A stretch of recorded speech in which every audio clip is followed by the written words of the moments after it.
सबसे पहले प्रभु चावला जी आपका रुख करते हुए, फूलों का गुलदस्ता सजा दिया है भारतीय जनता पार्टी ने, जिसका जिक्र लगातार हम कर रहे हैं ताकि अपने कमल के फूल को 2017 की तरह एक बार फिर से उत्तर प्रदेश में खिलाया जा सके। कामयाबी मिलेगी और इन चेहरों पर क्या कहेंगे आप? चुनाव चुनौती तो बहुत बड़ी है, क्योंकि लगता है जो 325 सीटें पहले आई थी उसको रिपीट करना एक बहुत बड़ा चैलेंज है अपने आप में।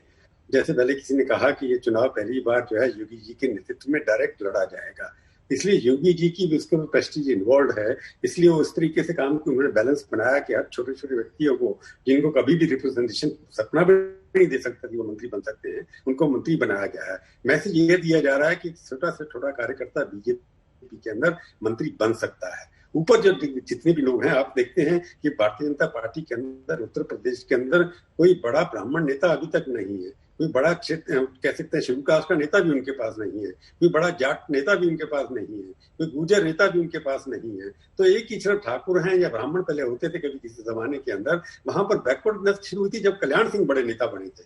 कल्याण सिंह के जमाने के अंदर जो बुके बनाया गया था, उसी बुके को एक्सपेंड किया जा रहा है। कल्याण जी इतने सक्सेसफुल रहे थे, उनके अटल जी के साथ बात बनी नहीं, उनकी वजह से उनको हटाना पड़ा, और उनके बाद इतना भी सक्सेसफुल एक्सपेरिमेंट हो रहा है। चुनाव ये है कि 2014 के बाद जो पहली बार चुनाव हुए वहां बीजेपी जीती कई प्रदेशों के अंदर, जहां दूसरी बार हुआ वहां नहीं जीती। जैसे आप देखते हैं मध्य प्रदेश के अंदर नहीं जीती, बाद में सरकार उन्होंने बनाई, आपने देखा छत्तीसगढ़ में नहीं जीती, गुजरात में लगभग 99 सीटों पे रही थी। ये चुनौती है कि बीजेपी जब दोबारा जा रही है चुनाव लड़ने के लिए, वहां पर कहीं ना कहीं ताकत उनको जरूर लगानी पड़ेगी।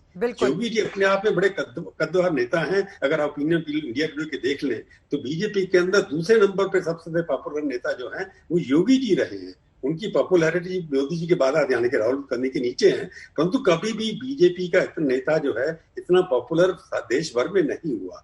तो शायद इसी का फायदा उठा करके बीजेपी जो है योगी के नाम पर चुनाव लड़ रही है।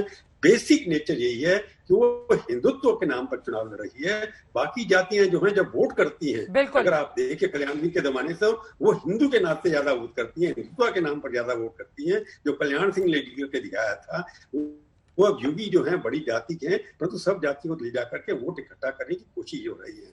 काम के ऊपर वोट होगा या नहीं होगा इसके ऊपर हम नहीं कह सकते, परंतु योगी जी के ऊपर ये मैंडेट जरूर है। और मोदी अपने योगी जो हैं अपनी टीम का एक्सपेंशन कर रहे हैं, उस एक्सपेंशन में ऐसे लोगों को ला रहे हैं जिनके प्रति कोई प्रदेश के अंदर कोई घृणा नहीं है, उनके खिलाफ कोई आरोप नहीं है, तो नए लोगों को लाकर एक नई चेहरा देने की कोशिश भी की गई है। ये महत्वपूर्ण बातें आपकी ओर से प्रभु चावला जी कही है। शरद प्रधान, जब मैं सीधे आपका रुख करते हुए, वो तमाम खिले हुए चेहरे भी हम टीवी स्क्रीन पर दिखा रहे हैं जिन्होंने पद और गोपनीयता की अब से कुछ देर पहले शपथ ली है, लेकिन मुख्यमंत्री योगी आदित्यनाथ की बार बार यहां पर बात हो रही है। 1950-52 से लेकर अब तक अगर एक ही पार्टी जीती भी है दोबारा तो मुख्यमंत्री का चेहरा रिपीट नहीं हुआ, चेहरा बदल जाता है। लेकिन हाल के दिनों में पत्रकारों से मुखातिब मुख्यमंत्री योगी ने कहा था कि कुछ भी हो जाए सरकार भी हमारी रिपीट करेगी और मुख्यमंत्री भी मैं बनूंगा, यानी कि अब तक जो रिकॉर्ड नहीं बना है वो मेरे नाम कायम होगा। इन चेहरों की बदौलत आपको लग रहा है कामयाबी मिलेगी योगी आदित्यनाथ को? साहब म्यूट हैं, अगर अनम्यूट कर पाए अपनी स्क्रीन को।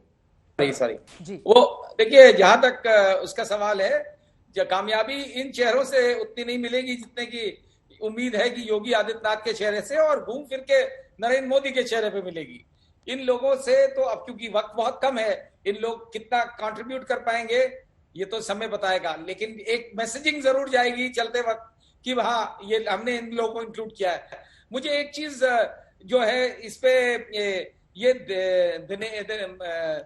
जो धर्मेंद्र सिंह जी हैं, धीरेन्द्र सिंह जो हैं जी, ये किस कम्युनिटी के हैं, क्या आपको अंदाजा है? क्योंकि ये जाट, अगर क्योंकि जाटों का इसमें कोई भी मुझे नहीं, अनलेस की ये जाट हो, क्योंकि जाटों की बड़ी नाराजगी दिखाई जा रही थी और बीजेपी को बहुत वरिड थी कि पश्चिम उत्तर प्रदेश में जहां पिछली बार हिंदू मुसलमान होने से आपने धर्मेंद्र प्रजापति के बारे में पूछा है शरद जी? नहीं, मैं पूछ रहा हूँ धीरेन्द्र सिंह के बारे में, धीरेन्द्र प्रसाद सिंह के बारे में, जो जिन्होंने लास्ट शपथ ली है, उनका क्या नाम? धर्मवीर सिंह विधान परिषद से उनको भेजा गया है, वो ओबीसी जाति से हैं।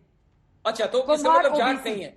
तो देखिए, इसका मतलब जाटों के ऊपर इन्होंने शायद ये सोच लिया है कि जाट हमारे साथ इस बार नहीं आएंगे। हाँ। क्योंकि जाटों को का बड़ी संख्या में उनके साथ होने की वजह थी पिछली बार जो दंगे हुए थे 2013 में, उसके बाद से जाट जो है पूरी तरह से बीजेपी के साथ जुड़ गए थे। अब मुसलमान और जाट फिर से एक हो गए हैं, जिसकी वजह से बीजेपी काफी वरिड रही है। ऐसे उम्मीद की जा रही थी कि कोई ना कोई जाट इसमें लिया जाएगा, जिससे उनको खुश करने के लिए, जैसे उनके नाम पे, जाट राजा के नाम पे एक यूनिवर्सिटी भी बनाई गई एएमयू के पैरेलल, वो भी इसी उद्देश्य से बनाई गई थी कि भाई अभी जो बनाई गई है, हाल में प्रधानमंत्री खुद ही गए थे उसका नींव का पत्थर रखने के लिए। तो इस मंत्रिमंडल में बाकी लोगों को तो खुश कर लिया गया है, बाकी जातियों को, लेकिन जातियों को अभी भी इग्नोर किया गया है। ये एक सिग्निफिकेंट पॉइंट है। इससे ऐसा लगता है कि इनको उम्मीद नहीं है कि जाट वापस बीजेपी में आ रहे हैं। और जिस तरह किसानों का आंदोलन चल रहा है, जिसमें बड़ी तादाद में जाट हैं, लगता है कि बीजेपी ने गिव अप कर दिया है जाट्स के नाम पे। ठीक है।